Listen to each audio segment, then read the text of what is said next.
દોસ્તો, મારી કુજ્જુની મોજ ચેનલમાં આપનું સ્વાગત છે। આજના વિડીયોમાં આપણે વાત કરવા જઈ રહ્યા છીએ કે યશનું તો આજે ટકલું કરી દીધું। બધા જ લોકોને જુઓ કેવી રીતે તેમને સરપ્રાઈઝ આપી દીધું।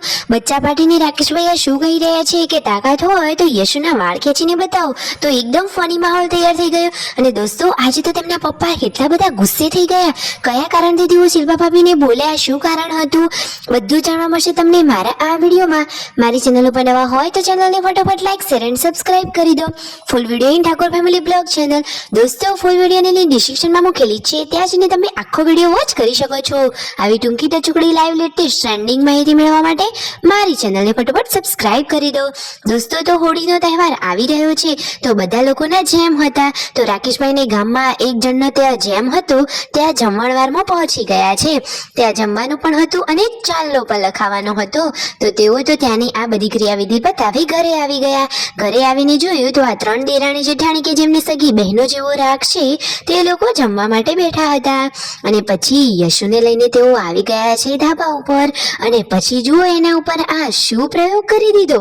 અરે, આ ટ્રીમરની મદદથી એ તો યશુના વાળ કાપવાનો પ્રયત્ન કરી રહ્યા છે। અને દોસ્તો, આ જુઓ તો ખરા, તેમને તો વાળ કાપવાની શરૂઆત પણ કરી લીધી। અરે દોસ્તો, હવે યશુનું રિએક્શન શું હશે?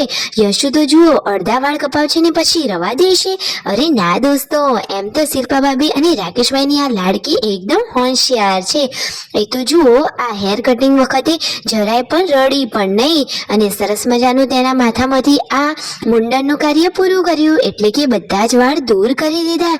રાકેશભાઈ તો જુઓ તેના વાળ દૂર કરી રહ્યા છે અને તેને કહે છે કે હું તો હેર સ્ટાઈલ લઉં છું।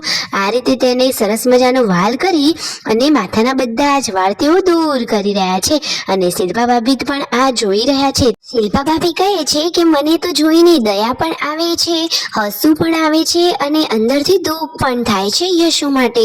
પરંતુ દોસ્તો, એકવાર તો મુંડન કરાવવું જ પડે કે જેથી બધા જ વાળ સરખા અને સરસ વ્યવસ્થિત આવે। સાચી વાત ને? તો શું રાકેશભાઈ અને શિલ્પા ભાભીએ આ યશુ માટે જે ડિસિઝન લીધો એ યોગ્ય છે કે નહીં? તો દોસ્તો, યોગ્ય હોય તો પણ એમના પપ્પા એમને આજે કેમ બોલ્યા અને શિલ્પા ભાભી ઉપર કેમ ગુસ્સે થયા, તેનું કારણ શું હતું, તમને આ વિડીયોમાં જાણવા મળી જ રહેશે। તો દોસ્તો જુઓ, ફાઇનલી યશનું હવે ટકલું કરી દીધું છે।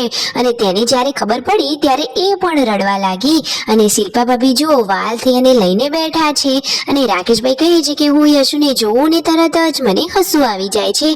અને પૂનમ ભાભીને તો તેમને આપી દીધું સરપ્રાઈઝ। અને પછી જુઓ તેમના મમ્મીને અને પાર્વતી ભાભીને પણ સરપ્રાઈઝ આપી દીધું। તેમના મમ્મી કહે છે કે અરે રે, આ શું કરી દીધું। અને પછી તેમના પપ્પાએ જ્યારે જોયું ત્યારે તેમનું રિએક્શન શું હતું, એ તો એકદમ ગુસ્સે થઈ ગયા અને કહેવા લાગ્યા ના તો પાડી હતી કે આજે નહોતું કરવાનું। કારણ એ હતું કે સામે હોળી આવે છે અને એમાં પણ આજે મંગળવાર હતો, એટલા માટે તેઓ ના પાડતા હતા। પરંતુ કહે છે કે આજકાલના બાળકો તો ક્યાં સાંભળે જ છે।